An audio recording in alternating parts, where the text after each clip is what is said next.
यमुनेज मराठीमध्ये आपल्या सर्वांचे स्वागत. आपण आहोत आज बारामती तालुक्यातील वडगाव निंबाळकर जिल्हा परिषद शाळा नंबर 2 मुलींची या ठिकाणी आज या ठिकाणी आपल्या बरोबर पालक व शाळा व्यवस्थापन समितीचे अध्यक्ष, उपाध्यक्ष व काही ग्रामस्थ आहेत. यांच्याकडून आपण जाणून घेणार आहोत या शाळेमध्ये काय अडीअडचणी आहेत व त्यांचे काय प्रॉब्लेम्स आहेत ते.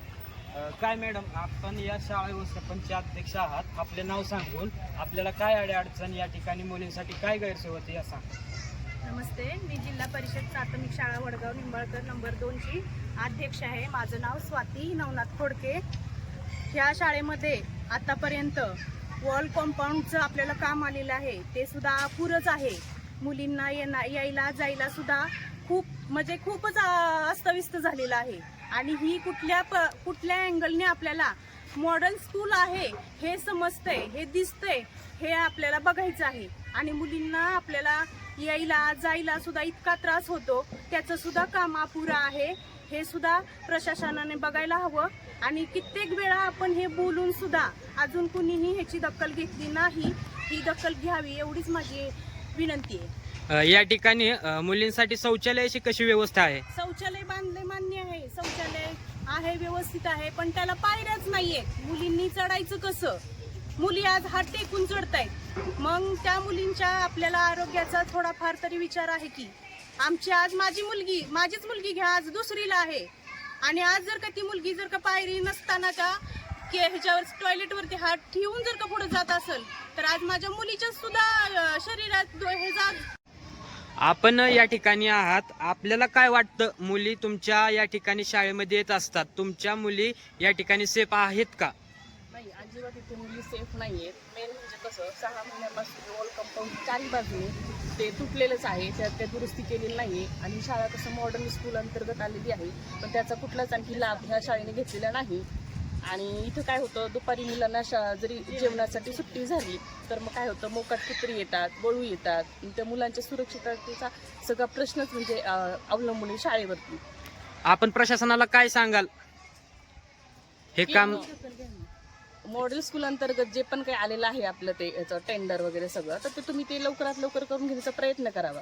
आता बॅक साईडला पण ओढ्या आहे, ओढ्यातनं कधी पाणी येणं किंवा आता पावसाळ्याचे दिवस आहेत, काही पण म्हणजे होऊ शकतं. मग ह्याची जिम्मेदारी कोण घेणार?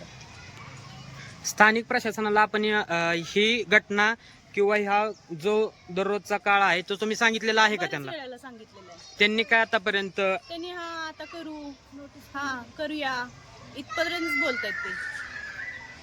आपण देखील या ठिकाणी पालक म्हणून उपस्थित आहात, आपण काय सांगाल? आता सध्याला शाळेला पहिले प्राधान्य दिले जाते, तर आपली वडगाव निंबाळकरची शाळा कशी आहे व तुम्ही काय सांगाल याबद्दल? नमस्कार, मी मंगेश लालासू खोमणे, एक जागृत पालक म्हणून मी एक स्थानिक प्रशासनाला सांगू इच्छितो किंवा बोलू इच्छितो की प्रथमतः शाळेला प्राधान्य देणं खूप गरजेचं आहे. शाळेतूनच आपले विद्यार्थी घडतात, पुढील भविष्यातील अधिकारी घडत असतात. पण शाळेची जी ही दुरावस्था पाहता असं लक्षात येतंय, समोर ग्रामपंचायतचे कार्यालय आहे आणि त्याच्यासमोरच ही दुरावस्था जे डोह साठलेले आहेत पाण्याचे, सांडपाण्याचा निचरा व्यवस्थित होत नाही आहे. वारंवार तक्रार देऊनही ग्रामपंचायत प्रशासन याकडे गांभीर्याने लक्ष देत नाहीत. टोलवाटोलीची उत्तरं मिळत आहेत. लेखीसुद्धा पत्र शाळेने दिलेले आहेत. आम्ही शाळेत शिक्षकांना विचारलं असता, संबंधित मुख्याध्यापकांना, त्यांच्याकडून सुद्धा हेच उत्तर आलं की आम्ही लेखी स्वरूपात तक्रार वारंवार दिलेली आहे. मग ग्रामपंचायत प्रशासन का टाळाटाळ करते?